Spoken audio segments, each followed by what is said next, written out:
Sorry, to Gaimin Gladiators. Okay, that's great dispose. Crippling Fear. There we go. But yes, BKB this time, so Boom can fight.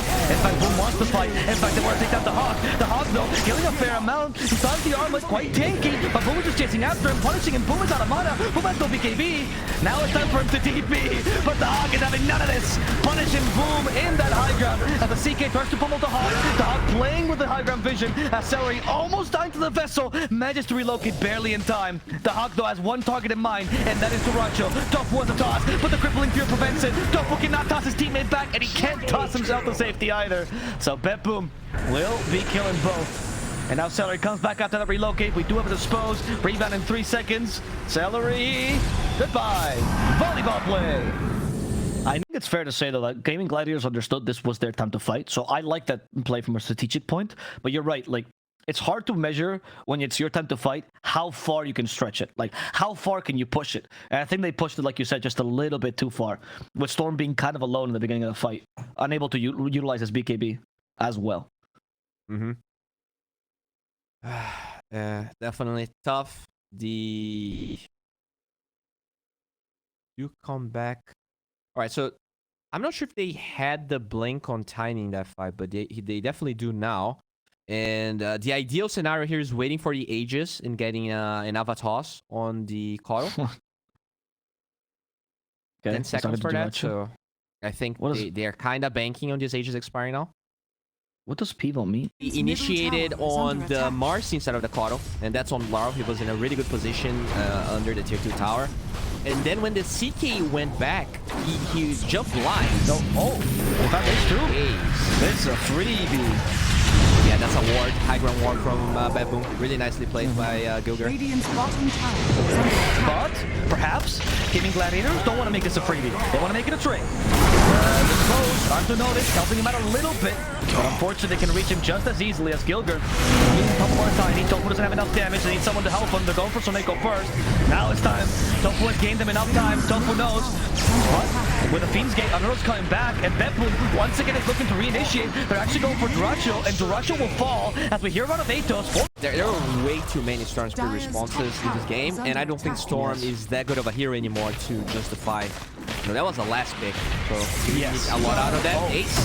Gilger. They just keeps fighting Ace, but this time he'll be punished for it. More on the Hawk as well. Boom starts to hit him, but they need someone else. Gilger's still alive, by the way. Finally, they kill him off. As noticed.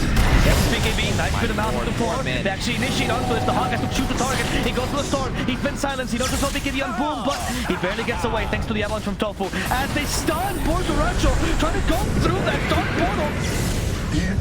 It's not going to work out. dyrachyo's dead. 60 seconds out your carry, but it seems like BetBoom, because they lost the Underlord, they don't feel confident enough to go back in again, or perhaps they do. The Hawk, I spoke too soon. The Hawk doesn't need an Underlord. The Hawk is the Underlord. He goes in for the Storm again. Crippling Fear. There is just no. Smoke. Go again. Boom leads. Doesn't have BKB though, so Crippling Fear can stop him. There's the Crippling Fear that we talked about. Yeah, he has to walk away. In fact, it succeeds. Pin him out, still a nuisance, and they kick him out with a blinding light. The interesting start of the fight. The Hawk is Dark Ascension. Once again, dyrachyo is left in the backline, so all of BetBoom can just wail at him. That's going to be a dead dyrachyo, as Seleri also falls with him. The Hawk once more. They actually use the Dark Rift to make sure that nobody can get away. At least Boom manages to do so, but everyone else on Gaimin Gladiators will just die. tOfu gets a kill before he falls. Doesn't seem like tOfu will be too lucky either. Monster kill. Triple kill. Situation. Stop, Volley. Stop.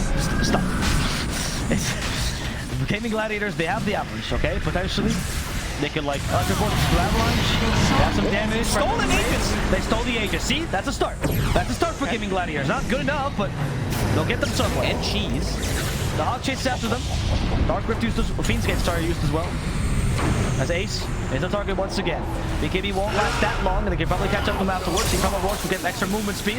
The Hawk sees the opportunity to go for a Storm. Who knows, doesn't have BKB. That's going to be his first life. Can we set a bit of malice? Yes, we can. Notice we'll just do it. And a silenced up Storm.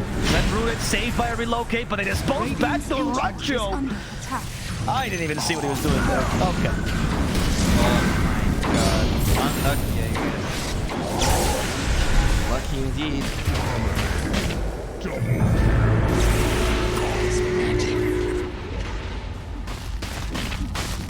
Radiant's That's it. is under attack. That's a it for BetBoom. I mean, oh yeah, throw the Hawk at the Hawk.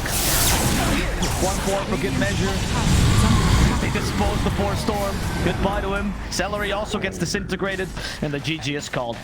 BetBoom will take game number 3, eliminating Gaimin Gladiators from the tournament and forcing or allow.